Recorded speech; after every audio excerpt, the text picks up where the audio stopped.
So if you don't mind, kind of introduce yourself, let us know a little bit about who you are, where you came from, and maybe your backstory into how you got into what you're doing. Sure, I'd love to. Well, and thanks for having me, Mike, Yeah. Marco, appreciate it. Yeah, so my food, honestly, my trajectory into food service really started from not having any direction after high school. I spent a year traveling. That was mostly terrible, and it scared me enough into doing something with my life. What was terrible about it? Terrible about it that I don't mind admitting, I was working at a pizza place and I met one of the cooks that worked there, went to Penticton, British Columbia every year during the summer to pick cherries. I've been reading Jack Kerouac, stuff like that. I was like, perfect, I'll just flop around and do this. And so he said, okay, great, you're gonna meet me at this hostel I go to every year.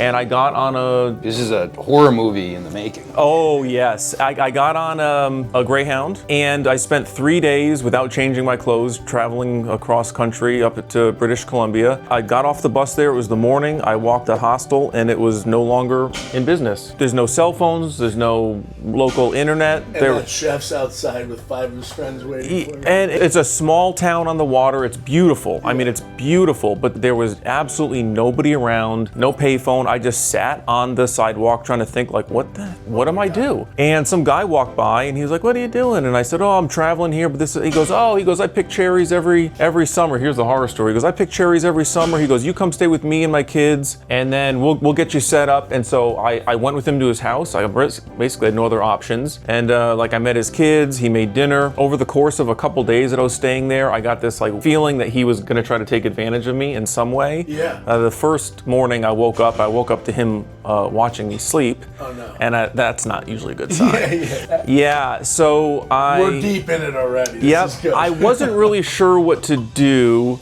So I kind of played. How old are you? 18. Oh my God. Yeah. So I just kind of that day I was like, I'm gonna figure out my options. Like I get a bus ticket or whatever I do. But I had no place to go. So he was like a stoner. So we got high first thing in the morning. And then he goes, I gotta make one stop. And he takes me to a therapy appointment of his. I'm so young and high. I go to the therapy appointment. The therapist lets me sit in the appointment with him. And he talks about his childhood trauma, his sexual abuse. But it wasn't a big deal. I just shrugged it off is what he said. And then I'm like, oh my God. So we end that. I was like, I gotta go do something. I run to the bus station. I call my grandmother. My grandmother's like, get out of there.